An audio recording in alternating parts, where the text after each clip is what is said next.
Sana po kung paano ang kanyang nanais, ang kanyang mga nakay, inihintay ang ganitong oras. Siya po sanang nakita ng ating Panginoon. Tayo po magkasalamat. Marami pong salamat aming Panginoon Diyos sa biyayang na pong pinagkaloob sa bawat isa sa amin. Sa aming Panginoon, sa aming paglalakbay, kayo po ay nangunguna sa amin. Kayo ang nagbibigay lakas. Kayo ang nagpapahina sa mga malakas, sa kanilang mga sarili, at kayo po ang nagtutuwid. Ama, sana po kung paano niyo ninais na makilala ka namin, maunawaan ang iyong salita. Ganyan sana makita mo sa aming mga gawa, sa aming mga buhay, ang iyong salita. At tunay buhay ang salita sa amin. Ito po ang aming pagsalamat sa pangalan ng aming Panginoong Kristo. Amen. Samantaling ko po ang oras sa mga nakita, napansin namin dito sa programa DCYA. Noong nakaraang pong linggo, kung hindi ko nagkakamali, o nung unang linggo po, ay meron po kaming napansin na meron palang nakikinig sa ating programang Bible Study on the Air, na kung sila po pala ay nakikinig at hindi maunawaan ang kanilang natapakinggan, sila po ay tumawag dito sa istasyon. Napakaganda pong pagkakataon ang ibinigay na kasiyahan ng taong yun na hindi namin alam, hindi namin kilala. Sila pala ay nakikinig. Alam po ninyo kapatid na nakikinig, hindi po namin kayo kilala, hindi importante yun. Ang mahalaga po ay tayong lahat ay makarinig ng katotohanan. Alam po ninyo mayroong binigyan ng karunungan ang Panginoon ng isang kapatid na kung paano po sa kanyang sarili ay hindi niya magawa ito. Sa tulong po ng Panginoon Diyos, sa karunungan ng Diyos ay binigyan siya ng makalikha ng isang aklat na dito po ay makikita natin kung paano po ang napakahirap na pag-unawa sa salita ay bibigyan niya ng napakadaling paliwanag. Kung interesado po kayong nakikinig na aming kasama sa Bible Study, ang aking pong tinutukoy ay ang Christianity Yesterday and Today. Ito po ay nakita namin na walang salungatan ang salita ng Panginoon Diyos. At kung sila po ay bandang Maynila, lahat po ng bookstore dyan ay meron po niyan. Christianity Yesterday and Today. Isa pong napakalaking hindi maunawaan ng tao. Halimbawa po yung kasalanan ni Eva.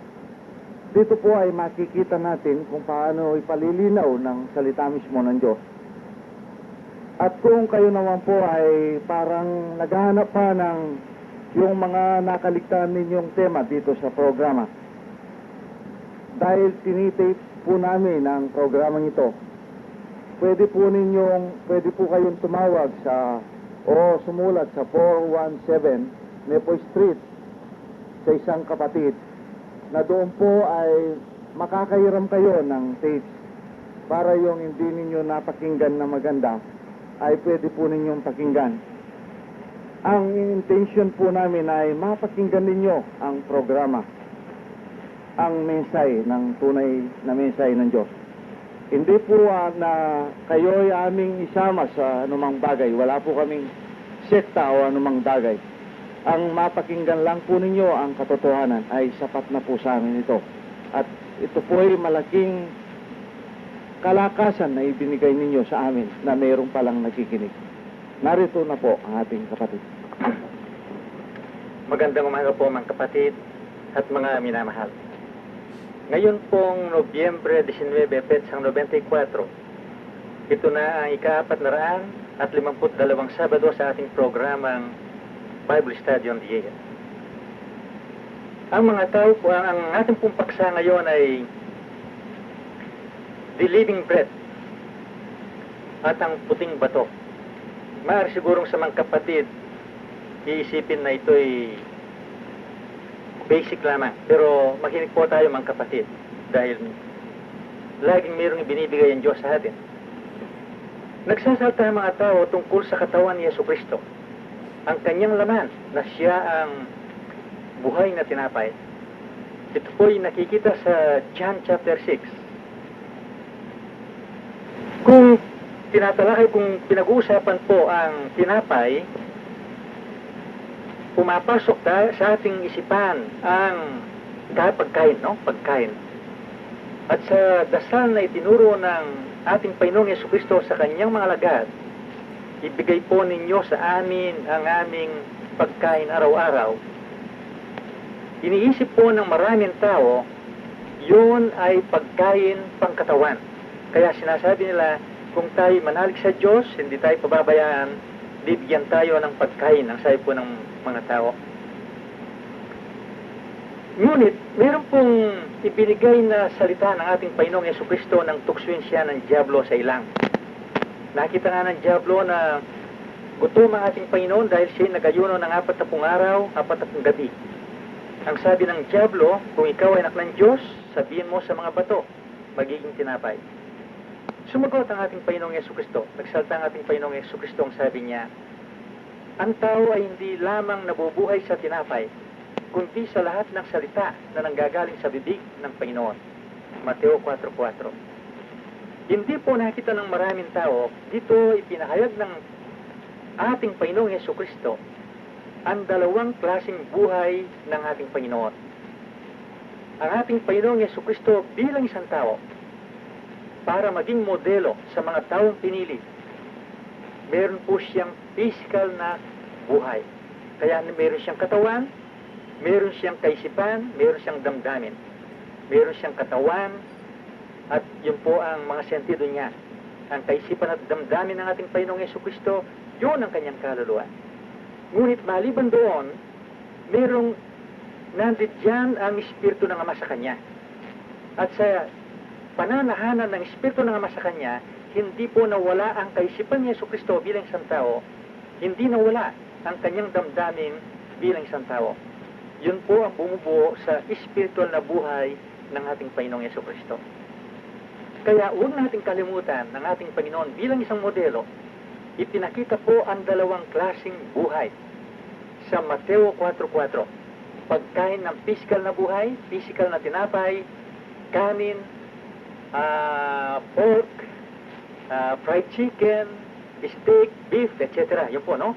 Ngunit, ang sabi ng ating Panginoon, meron pang isang klaseng buhay. Yun ang spiritual na buhay na dapat kumain sa salita ng ating Panginoon. Ang mga tao po, mga taong natural. Noon pang lumang tipan, sinasabi ng Diyos na patay ang taong natural. Dito po sa Proverbs 21:16. Narito po ang Kawikaan 21:16. Ang tao na gumagala sa labas ng daan ng kaunawaan, magpapahinga sa kapisanan ng patay. Ang taong natural na buhay pisikal, ayon po sa Diyos, isa pala siyang patay. Spiritually, tugmang-tugma sa 1 Corinthians 2:14, ang taong natural na hindi nakakaunawa sa mga bagay na spiritual, isa siyang patay. Spiritually, buhay ang kanyang katawan, patay sa espiritu. Ang ibig kong sabihin, wala siyang spiritual na buhay. Kahit na, ngayon po, sa bagong tipan, 1 Timothy 5:6, ang sabi ng Diyos sa pamamagitan ni Pablo, ang taong nabubuhay sa karangyaan, siya'y patay, gayunman siya'y nabubuhay. Patay, wala ang spiritual na buhay. Mayroon siyang physical na buhay. Yun po ang nabubuhay na, yun po ang buhay na nakikita ng tao. Kaya ang taong natural is exposed to the world and his religiosity, no? Yung po kanyang pagka-religyoso. Akala ng taong natural yun ay maka-Diyos na. Nakita ng ating Panginoong Jesucristo yun sa mga eskribas at pariseos. Sa tingin ng ating Panginoon, sila'y mga patay. Nagiging katulad po natin ang ating Panginoong Jesucristo. Sa sandaling ibinaba natin ang ating sarili, tanggapin ang kanyang salita. Doon mananahanan ang Diyos sa atin, walang iba kundi ang banal na Espiritu. Walang iba kundi ang ating Panginoong Jesucristo na hindi nakikita. At doon mabubuo ang ating espiritual na buhay. Kung paano po nanahanan ang Espiritu ng Ama sa ating Panginoon sa kanyang katawan tao. Ganyan mananahanan sa atin ang banal na Espiritu na siya pala mismo ang ating Panginoong Jesucristo. Siya pala ang Ama. At hindi po inaalis ng Diyos ang ating kaisipan at ang damdamin. Yun ang bumubuo sa ating espiritual na buhay. Yun ang kakain, no? Sa salita ng Diyos. Yung physical natin buhay, yun po ay kakain sa kanin, sa tinapay, sa pork, fried chicken, vegetables, etc. Kaya dalawa pong klase, no? Sana nakita natin ang dalawang klaseng buhay ng isang tunay na Kristiyano. Dahil yun ay patterned after the model, our Lord Jesus Christ. Ang taong natural, ito po ang unang error, no? Ito ang unang kamalian ng taong natural. Pagkakita sa John chapter 6, na sinasabi doon ng ating Panginoong Jesucristo tungkol sa kanyang sarili. Basahin natin, brother, ang John 6:51. Narito po ang John 6:51. Ako ang tinapay na buhay na bumaba galing sa langit. Kung ang sino man ay kumain ng tinapay na ito, siya ay mabubuhay magpakailanman. Oo, at ang tinapay na aking ibibigay ay ang aking laman sa ikabubuhay ng sanglibutan. Ito po binabasa ng mga sekta ito. Nakita, sinasabi ng ating Panginoon, ang aking laman, siya ang tinapay ng buhay. Kaya, meron pong mga sekta na dahil hindi nakikitang literally, physically ang laman at katawan ni Jesucristo, sa pamamagitan po ng isang doktrina na tinatawag na transubstantiation, sa pamamagitan ng kapangyarihan daw na ibinigay ng Diyos sa kanilang mga leaders, no? Pare, papa, cardinal, bishop, sa pamamagitan ng kapangyarihan daw na ibinigay ng Diyos sa kanila, pwedeng gawing katawan ni Kristo yung tinapay, yung pungostya. Kaya yun ang tinatawag na katawan ni Kristo, yun ang buhay na tinapay. Tingnan po natin kung tama yun, no? Sa pamamagitan ng salita ng Diyos, ang lahat ng katuruan na hindi ayon sa salita ng Diyos, yun po ay galing lamang sa tao. Ang mga sektang nakadiin sa salita ng Diyos, nakikita na mali yun, no? Maraming pong sektang nakakita na mali yun na ginagawa ng pinakamatandang sekta at malaking sekta. Binasa ang John chapter 6. Sinasabi ngayon ng mga sekta, mali yung sektang yan. Dahil ang tinutukoy na katawan ni Kristo, walang iba kundi ang kanyang salita. Tingnan po nyo, no? Salita ng Diyos. Kung tingnan mo, totoo na, no? Ngunit, tingnan po natin. Ang mga sektang nagsasabing ang salita ng Diyos, yun ang tinapay na buhay, at katawan ni Kristo, kung bakit hindi nagkakasundo, hindi nagkakaisa sa pagkaunawa sa salita ng Diyos, na pare-parehong sinasabi, yun ang tinapay na buhay. Bakit? Dito po malalantad, no? Malalantad ang lahat ng katuruang mali. Dahil pala ang pagtanggap, pagkakain sa salita ng Diyos ay nanggagaling lamang sa katuruan ng tao, pagkaunawa ng tao, pagpapaliwanag ng tao. Wala sino man taong dapat magpaliwanag, kundi ang Diyos lamang. Nakita po ng mga sekta iyon, no? Sa Jeremiah 15:16, na ang sabi doon, ang inyong salita, O Panginoon, ay aking nasumpungan at aking kinain, ang sabi ni Jeremias. At ganyan din si Juan sa Revelation 10:10, ito po sinasabi. Narito po ang Apocalypse 10:10. At kinuha ko ang maliit na aklat sa kamay ng anghel at aking kinain, at sa aking bibig ay matamis na gaya ng pulot, at ng aking makain ay pumait ang aking tiyan. Dito po nakita ng mga sekta na tinatawag na evangelical churches, no? Ang traditional Christianity. Nakita na mali ang doktrina ng malaking sekta. Ang sabi nila, ito ang salita ng Diyos, ang tinapay na buhay, the living bread, no? Ang salita ng Diyos, yun ang katawan ni Kristo. Ang sabi po nila, no? Yun. Batay po sa salita ng Diyos yan. Kaya, pakinggan natin kung paano naglilinlang ang Diablo, no? Tama-tama po na ang salita ng Diyos, yun ang katawan ni Kristo, yun ang tinapay na buhay, no? Kaya, ito pong mga sekta ngayon na sinasabing ang katawan ni Kristo, ang buhay na tinapay ay ang salita ng Diyos, meron po sila ngayong mga tinatawag na pastor, tagapagturo, na makikita nga sa Biblia. Tingnan po nyo, lahat nakikita sa Biblia. Ang mga pastor ngayon na nangangaral, mga apostol ni Kristo na nangangaral, at sinasabing pinapakain ng salita ng Diyos sa mga tao, sa mga miyembro. At tinutukoy ko pong evangelical churches na binubuo ng traditional Christianity.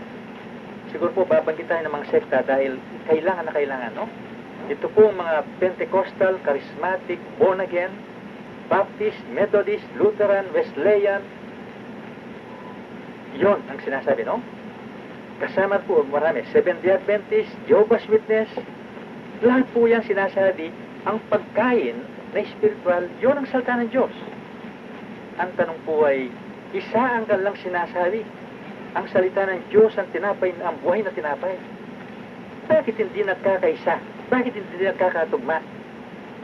Ang kanilang sinasabing pagkain sa salita ng Diyos. Bakit? Ano po? Nakita po natin ang classification ng traditional Christianity. Yung isa, no? First classification, ang pinakamatanda at pinakamalaking sekta sa buong mundo na kilalang-kilala sa physical idolatrous practices. Kilalang-kilala. At ang ikalawa, yung pong tinatawag na evangelical churches, professing to feed the word of God to the flock as the living bread. But they cannot agree. They cannot agree on the word of God. Bakit po? Dahil pumapasok ang filosofya, pumapasok ang kaisipan ng tao, pumapasok ang pagmamatuwid ng tao sa salita ng Diyos. Kaya nga po marinig natin dinidepensa ang filosofya, dinidepensa itong mga likha ng tao sa katuruan tungkol sa salita ng Diyos na tinatawag na theology, hermeneutics, exegesis. Yun po ay adulteration sa salita ng Diyos na nanggagaling sa kaisipan ng tao. Kaya mapaglinlang ang Diablo nga, no? Tinatanggap na ang salita ng Diyos, yun ang pagkain. Ngunit sa hindi nalalaman ng tao na nalalagyan ng lebadurang nanggagaling sa kaisipan ng tao, yun nga po sinabi nating theology, philosophy, hermeneutics, exegesis. At bawat isang sekta, meron silang kani-kanilang Bible schools and seminaries na iyon ang tinuturo sa kanilang tinatawag na pastor, apostol ni Kristo, evangelista. At maliban doon, ang emotionalism, no? Ang damdaming makatao, yun po ay inilalagay na parang palamuti o icing, no? Icing or spice added to the word of God. Kaya bawat sekta meron pong attractive, no? Attractive practices that appeals to the emotion. Yung mga awitin, yung mga sayawan, yung mga gimmick ng mga leaders sa pangangaral, appealing to the emotion. Yun ang tinatawag na living bread, salita ng Diyos. Bakit hindi nagkakaisa? Bakit hindi nagkakaunawaan? Dahil pala may lebadura ang tinapay na ibinibigay. Lebadurang nanggagaling sa tao. Ano naman ang buhay na tinapay sa tunay na Kristyanismo? What is the living bread in real Christianity? Ipinakita po ng ating Panginoong Jesucristo sa Mateo 4:4. Siguro po hindi man nakita ng maraming tao ito. Ang dalawang klaseng buhay ng ating Panginoon bilang isang modelo. Ulitin po natin.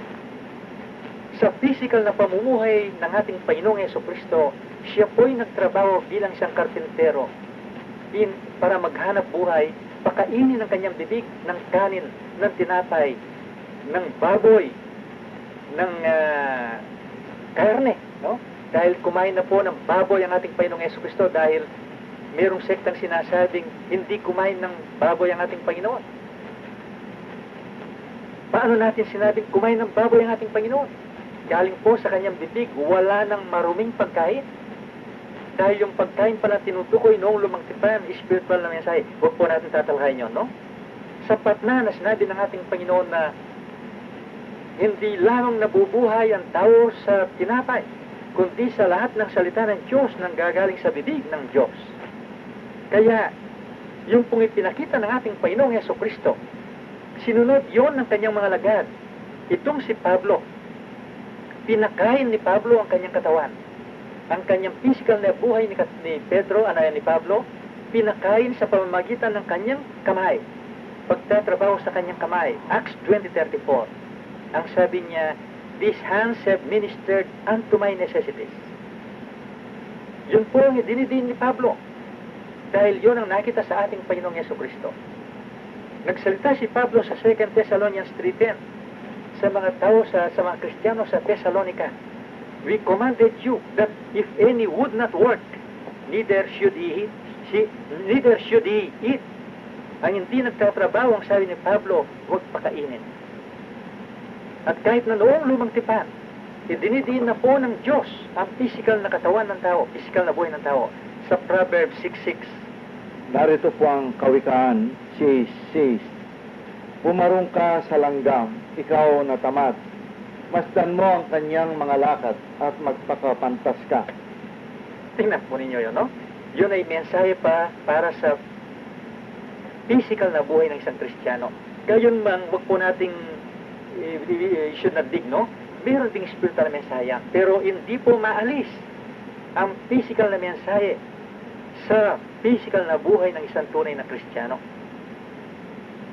Kaya nabigyan po ng kaisipan ng tao, lakas ng katawan, higit sa mga ibon, higit sa mga hayop, para gamitin ng tao yan sa kanyang physical na pamumuhay. At gagamitin ng tao ang kanyang kaisipan.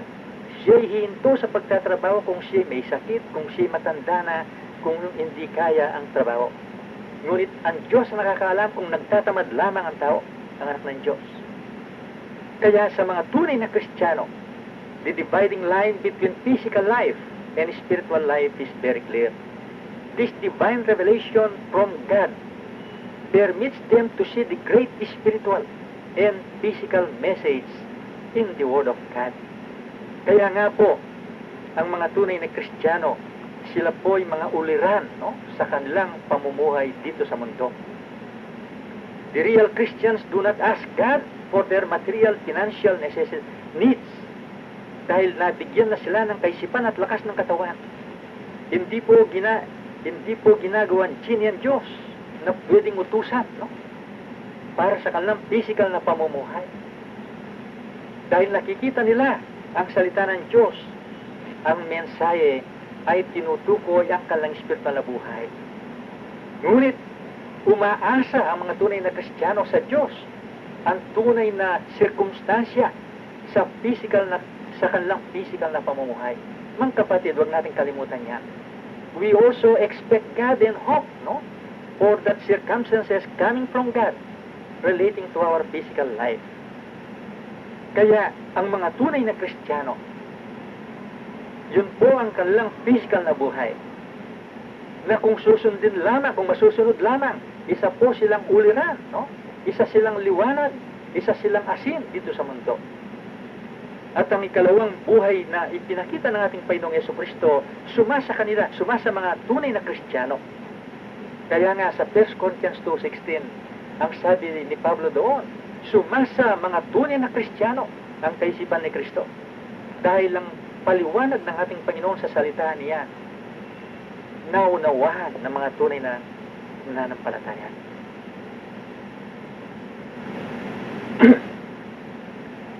Nakikita po natin ngayon, siguro kaunti-kaunti, no? Nahihiwalay na ngayon, nakikita natin ng pagkahiwalay ng tunay na Kristyanismo sa traditional na Kristyanismo. Balik po tayo sa ating paksa, ang buhay na tinapay. Nang ating Panginoong Diyos kunin ang mga Israelita sa Ehipto dahil sila'y alipin doon at pinalakad sila sa loob ng 40 taon sa ilang para maratnan ang Kainaan o lupang pangako. Sa ilang, ang Diyos pinakain sila ng mana na nanggaling sa langit. Ang taong natural, ang traditional Christianity, nakikita po ito bilang istorya na lamang na natapos na. Yun ay para sa mga Israelita lamang. Yun po ang pinangangaral ng traditional Christianity.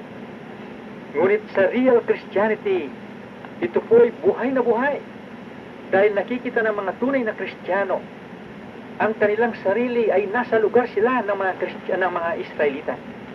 Na kung paano alipin ang mga Israelita sa Ehipto, ganyan din ang mga tunay na Kristiyano, sila po ay mga alipin sa espiritual na Ehipto. Walang iba kundi ang mundo. Dahil ang mundo ay pag-aari ni Satanas. 2 Corinthians 4:4. Kaya sila'y alipin, no? Dito sa mundo. Ngunit, kung paano po kinuha ng Diyos ang mga Israelita doon sa Ehipto, ganyan din kinukuha ng Diyos ang mga tunay na Kristiyano dito sa mundo. Ang taong natural ngayon, sasabihin, dadalhin ba kayo sa buwan, sa Mars? Literal, physical. Kinuha po tayo, no? Hinugot ng Diyos ang tunay na Kristiyano dito sa mundo.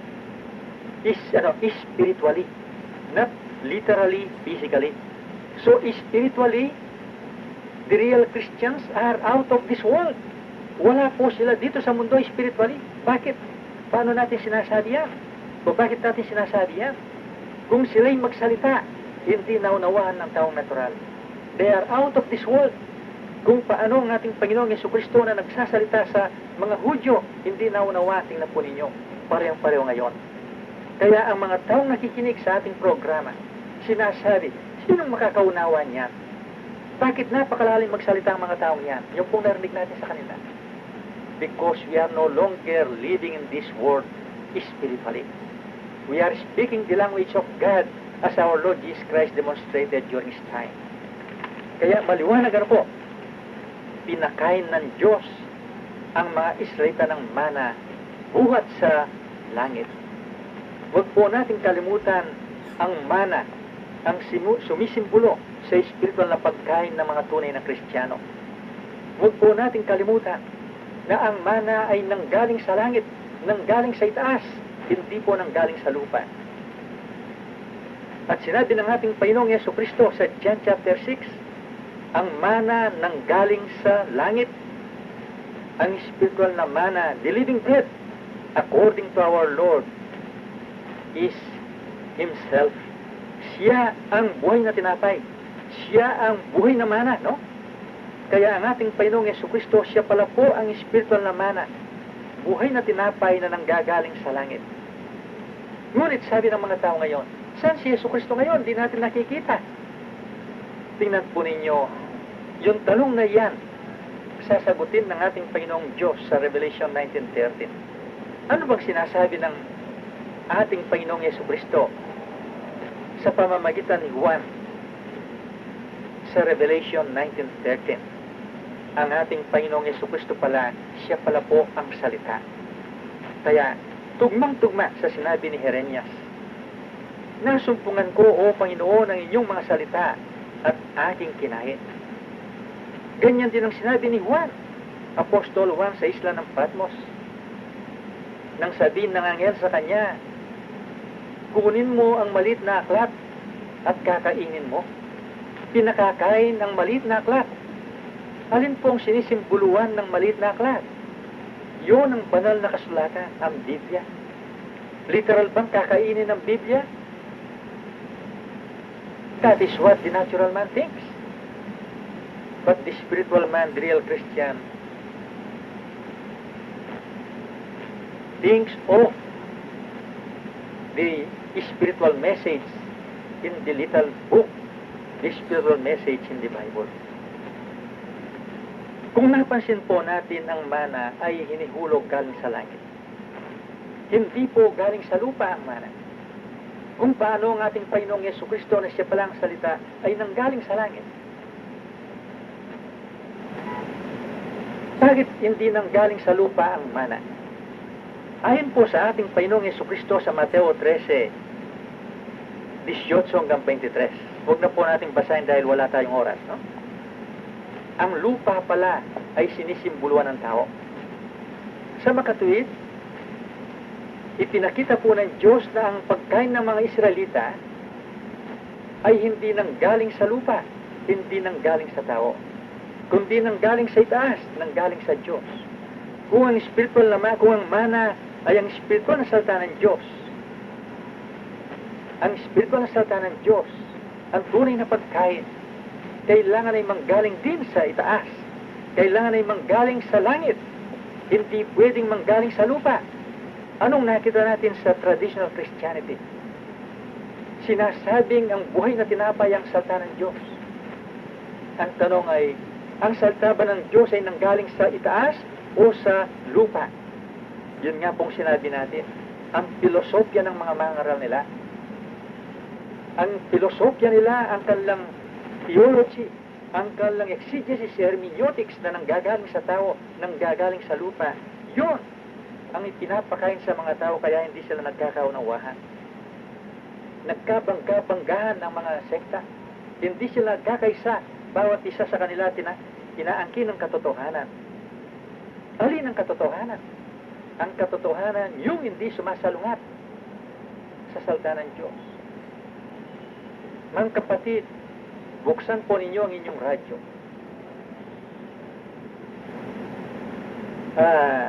Buksan ninyo mga television at makinig kayo sa mga maangaral ng mga sekta. At buksan ninyo ang inyong Biblia, doon makikita ang salungat, laban sa nakasulat sa inyong narinig. Yun pong sinasabi nating hindi katotohanan dahil sumasalungat sa nakasulat. Kaya kaunti-kaunti po ngayon ipinapakita ng Diyos, no? Ang maling katuruan, ang counterfeit manna, ang counterfeit bread of life, ang counterfeit truth, which is falsehood sa katotohanan. Ang spiritual na buhay na tinapay, salita ng Diyos, katawan ni Kristo, kailangan pong manggaling sa itaas. Kailan natin sinasabing nanggagaling sa itaas ang mana? Kailan natin sinasabing nanggagaling sa itaas ang salita ng Diyos na ating kakainin? Kung wala pong anumang kaisipan ng tao na dinadagdag, na nagpapaliwanag sa salita ng Diyos. Dahil hindi sapat ang kaisipan ng tao para ipaliwanag ang salita ng Diyos. Huwag nating kalimutan ang halaman ng buhay. Ang bunga ng halaman ng buhay, yun ang kaisipan ng tao. Isa pang bunga ng halaman ng buhay ay ang damdamin ng tao. Kaya tingnan po ninyo mga sekta. Mga kapatid, tingnan nyo mga sekta. Kaisipan ng tao, sagana sa kaisipan ng tao. Sagana sa damdamin ng tao ang pangangaral sa salita ng Diyos. Hindi nila nalalaman, kinakain ang bawal na bunga. Kung paano nagkasala si Eva, ganyan ang pagkakasala ng mga tao ngayon. Kaya sa pamamagitan po ng pagkakain o paggamit ng kaisipan at damdamin, tatanggihan, lalabanan, hindi tatanggapin ang katotohanan dahil napakasakit ang katotohanan sa kaisipan ng tao.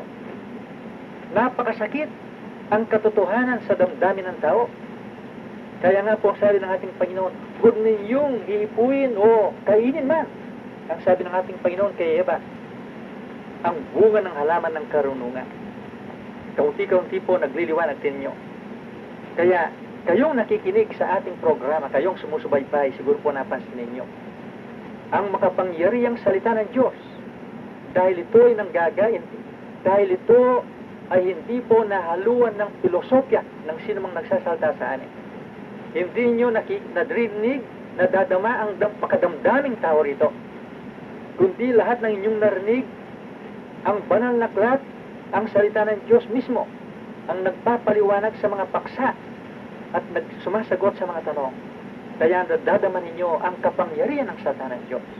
Kung paano nadama ng mga alagad, ng mga Hudyo, ang kapangyarihan ng salita ng ating Panginoong Jesucristo ng sin nasa mundo pa dahil siya po ang ating modelo.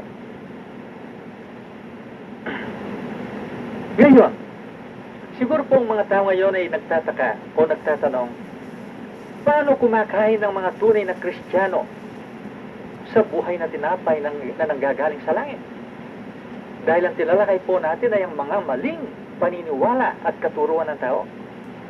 Punta na po tayo ngayon sa katotohanan. Paano kumakain ng mga tunay na Kristiyano sa buhay na tinapay?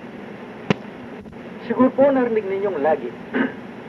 Sinasabi namin dito, ang mga tunay na Kristiyano wala silang kinikilalang isang tao na tinatawag na pastor o tagapagturo. Ngunit, ang kinikilala namin at tinitingnan namin isa lamang. Yun, ang salita ng Diyos. Dahil ang salita ng Diyos, yun pala ang ating Panginoong Jesucristo at siya lamang ang pastor. Magtatanong ang mga tao, hindi ba kayo naniniwala sa Ephesians 4:11 na kung saan ang ating Panginoong Jesucristo inihahalal ang apostol, evangelista, propeta, pastor at tagapagturo? Sinasabi po natin dito, ang lahat ng nakasulat ay katotohanan. Sa makatuwid, kami po'y naniniwala at tinatanggap na ang ating Panginoong Jesucristo ay naghahalal ng apostol, evangelista, propeta, pastor at tagapagturo. Hindi na po naunawaan ng taong natural ngayon sinasabi natin. Meron ba kaming pastor? Meron po kaming pastor, meron kaming apostol, meron kaming propeta, meron kaming tagapagturo, ngunit wala kaming tinatawag na ganyan.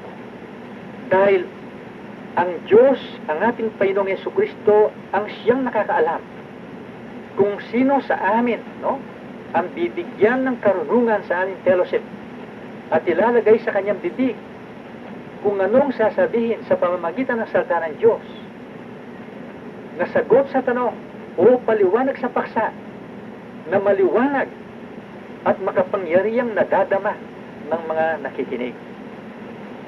Kaya, wala po sino man sa amin na mangangas, no? Mangangas na katulad ni Pedro. Gayo, I'm sorry. Pwede, no? Nag-iingat ang mga tunay na Kristiyano pala, no? Kami po'y maingat na maingat dahil nakita namin ang kamalian ni Pedro. Nang ipahayag ni Pedro ang pagmamahal niya sa ating Panginoong Jesucristo na ayaw niyang mamatay sa makatwid pagmamahal kay Kristo. Ngunit ang kanyang pagmamahal ay galing lamang sa kanyang damdamin, hindi batay sa katotohanan. Anong sabi ng ating Panginoong Jesucristo kay Pedro? Get thee behind me, Satan. Kaya ang mga tunay na Kristiyano, sila po'y maingat at conscious, always conscious, na ang kanilang pagmamahal sa salita ng Diyos o katotohanan ay hindi nanggagaling sa damdamin lamang. Dahil sa sandaling nanggaling lamang sa damdamin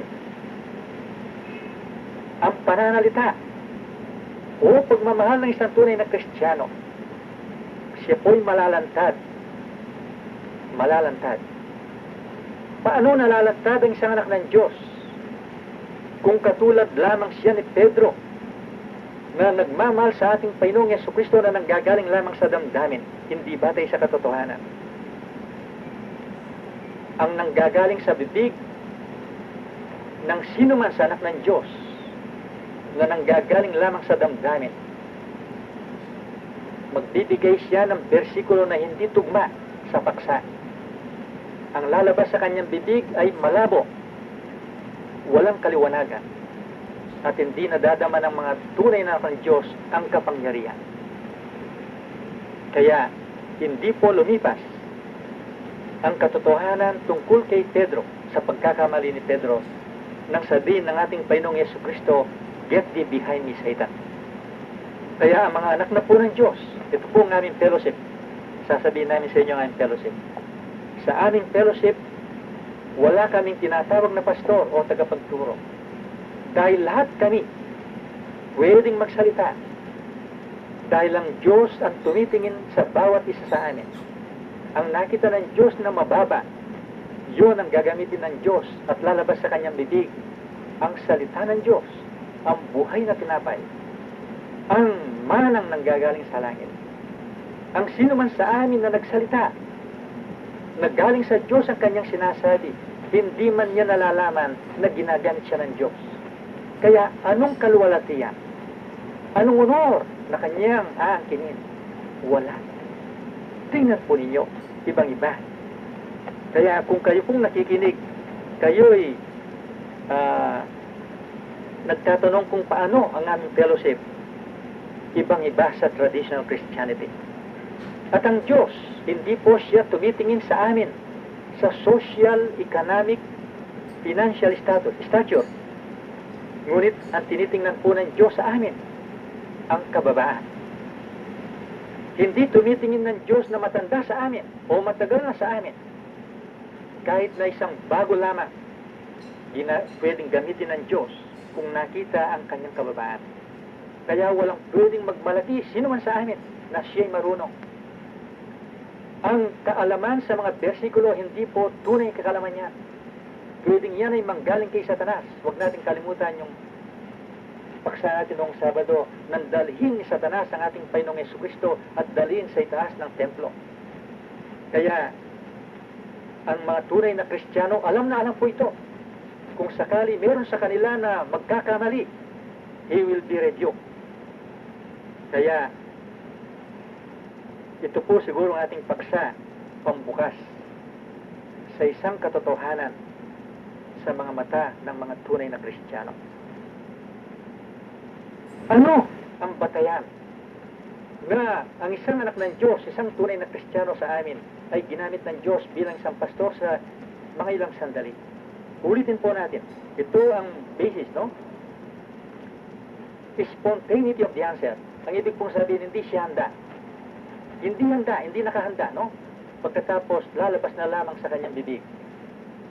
Ikalawa, ang bersikulo o linya ng bersikulo tugmang-tugma sa paksa o sagot sa tanong. Ikatlo, maliwanag ang mensahe. Walang kalabuan. Hindi po nakikita ang katotohanan sa haba ng pananalita, kundi nadadama sa tumpak na bersikulo, tumpak na salita ng Diyos sa paksa at sa tanong. At ang ikaapat, ang kapangyarihan ng salita na nanggaling sa bibig ng isang tunay na nananampalataya. At ang ikalima, ito po ang behis ng Diyos, ang kababaan ng isang tunay na anak ng Diyos. Kababaan. Hindi tinitingnan ng sarili. Walang pagtingin sa sarili. Maaari pong mabulag ang isang anak ng Diyos kung mayroong pagmamata sa kanyang puso. Ang Diyos ang nakakaalam, ngunit yun ay malalamtad. Kaya nagsalita ang Diyos at siya'y nangako. Ito pong pangako ng Diyos sa Psalms 145:15. Narito po ang mga awit 145:15. Ang mga mata ng lahat ay nangaghihintay sa iyo, at iyong ibibigay sa kanila ang kanilang pagkain sa ukol na panahon. Ang Diyos po ang nagbibigay ng pagkain sa ukol na panahon, hindi po ang tao. Kaya traditional Christianity out na po rito. Mga kapatid, balik po tayo sa dasal na itinuro ng ating Panginoong Yesukristo sa kanyang mga lagad. Tinuruan sila, no? Yung the Lord's Prayer. Our Father which art in heaven, give us this day our daily bread. ipinakita po ng Diyos doon na hindi pala yung physical na tinapay ang ating iniingi sa Diyos. At hindi binibigay ng Diyos ang physical material na tinapay. Kundi ang dapat nating hingin pala sa Diyos at ibinibigay ng Diyos, walang iba kundi ang spiritual na tinapay. Yung po tinalakay natin kanina. Araw-araw, inihingi natin sa Diyos ang ating pagkain sa ating spiritual na buhay. Physical na buhay, sapat na ang kaisipan at lakas ng katawan. At ang mga sirkumstansyang ibinibigay ng Diyos sa atin kung nakikita niyang karapat-dapat tayo. Kaya, walang-wala ang traditional Christianity. Siguro po, kaunti-kaunti nagliliwanag ngayon ang real Christianity dahil nagtatanong kung Yesu Cristo ay pinakita po ito, no? Nang siya po ay kasama ang kanyang mga lagas. Dahil hindi pa nabuksan ang mata ng mga lagas. Nakita hindi kumakain ang ating Panginoong Yesu Cristo. Ang sabi nila, Panginoon, kumain po kayo. Makikita po ito sa John 4:31-32. Nagsalita ang ating Panginoong Yesu Cristo, ang sabi niya, mayroon akong pagkain na hindi nyo nalalaman. Ano pong sinabi ng ating Panginoong Yesu Cristo na pagkain hindi nalalaman ng kanyang mga disipulo? Ang sabi po niya, ang ating pagkain ay gawin ang kalooban ng ating Ama. Yun pala ang gawin na pagkain. Ang gawin ang kalooban ng Ama. Kaya mga kapatid, sapat na ba ang ating pagkaunawa sa pagkain ng Diyos? Sapat na ba ang ating kaalaman sa malalim ng mensahe ng Diyos? Ayon sa ating Panginoong Yesu Cristo, hindi po yun ang sinabi niyang pagkain. Ang kanyang pagkain na hindi nalalaman ng mga lagad ay ang gawin ang kalooban sa makatuwid. Kung ang kaalaman, yun ang patayan ng pundasyon ng pananampalataya. Kailangan pala yung pananampalataya na bagay sa kaalaman ay itutuloy sa karunungan. Walang iba kundi ang gawa o patutuo sa pananampalataya. Kaya, mga kapatid, kung ilaansin po natin na tayo'y marunong sa salita ng Diyos, meron tayong kaalaman sa salita ng Diyos, at hindi naman nakikita sa gawa, ano tayo? We are hypocrites. Kaya sabi ng ating Panginoon, secret food, hidden food, no? Hidden food. Ang mga tao, at pakaakala ng mga tao, ang hidden food, ang paggawa, no? Ang paggawa, yung literal na, hindi pangalo niya, pagpatay, pagsisimali, huwag po natin kalimutan ang physical na buhay. Yun ay pang physical na buhay lamang. Dahil ang sabi ng ating Panginoon sa mayamang binata sa Lucas 18:24, hindi sapat yun. Hindi sapat na ang tao, hindi magnakaw, hindi mangalunya, hindi magsinungaling para sa physical na buhay lamang yan. Huwag natin kalimutan ang spiritual na buhay na binigyan ng Diyos sa atin. Kailangan ipagbilis ang ating nariyariyan. O sayang po lang oras, brother. Iipon na lang po na summarize na lang natin. Maliban pala sa pagsunod sa literal physical na hindi pangangalunya, pagpatay ng tao, pagnanakaw, pagsinungaling, no? Kailangan pagbilin natin ang ating lupa. Ang ating lupa na tinutukoy dito ayon sa Diyos sa Job 10:21, yun po ang lupa ng kadiliman. Kailangan maalis sa atin, ipagbilin natin, mawala sa atin ang lupa ng kadiliman. Kailangan mawala sa atin ang bahay ng pagkaalitin. Makikita yun sa Exodus 20, versikulo 2. Kailangan mawala sa atin, ipagbilin natin ang ating bahay ng pagkaalitin.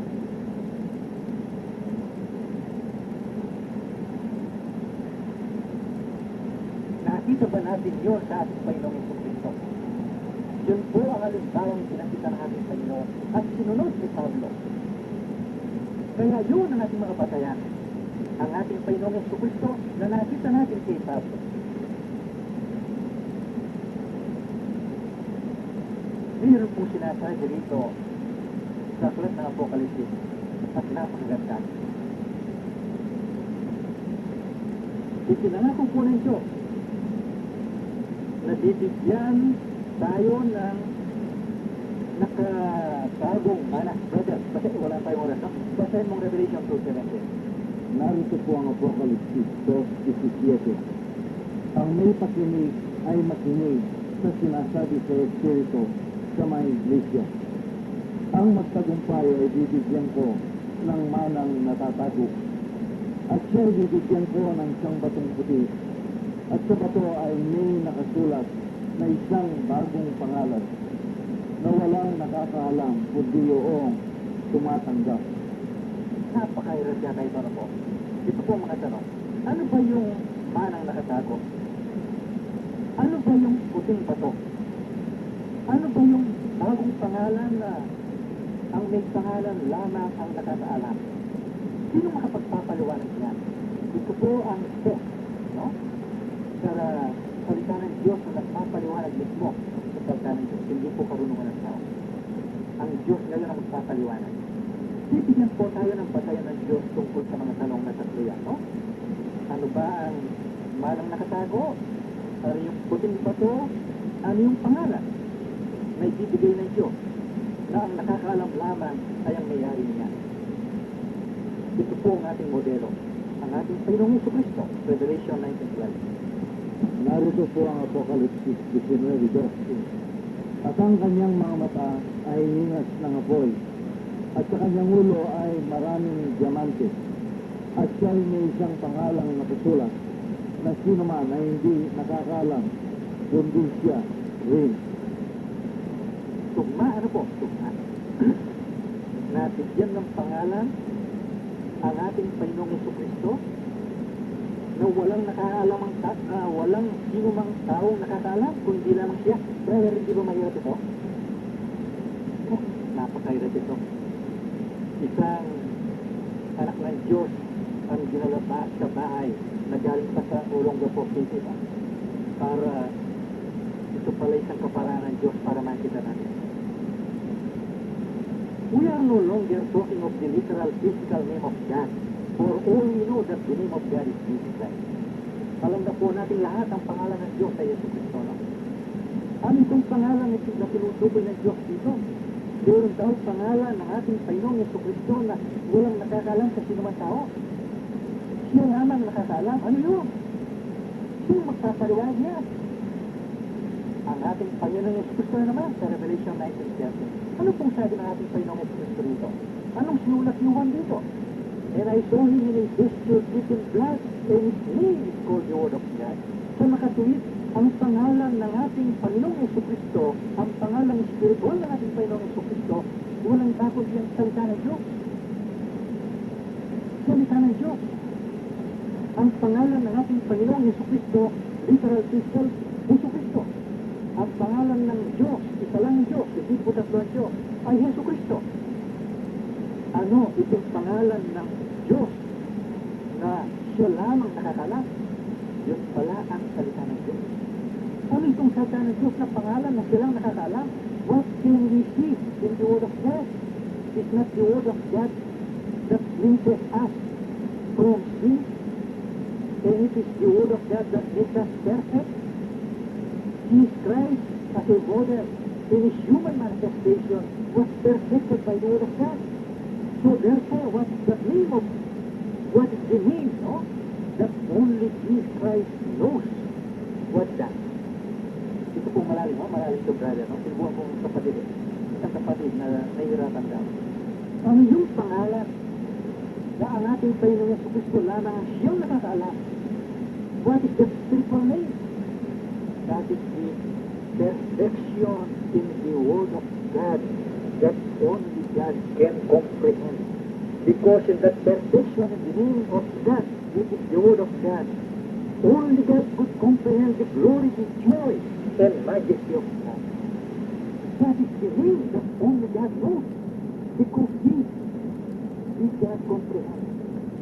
Hindi natin kayang abutin ang kalwalatian, ang kaligayahan, ang kapangyarihan, ang kapayapaan na sumasa kasakdalan sa salita ng Diyos dahil pala yun ang pangalan ng Diyos. Binigyan na tayo ng patayan ng Diyos ngayon sa Revelation 2:17. Ano ba yung hidden manna? Ano ba yung puting bato? Ano yung pangalan na ibibigay sa tunay na nananampalataya na siya lamang nakakaalam? Kapatid, hindi ba maliwanag na yan? Nagliwanag na, ano? Alam po natin lahat, ang bato ang sumisimbolo sa isang tunay na Kristiyano.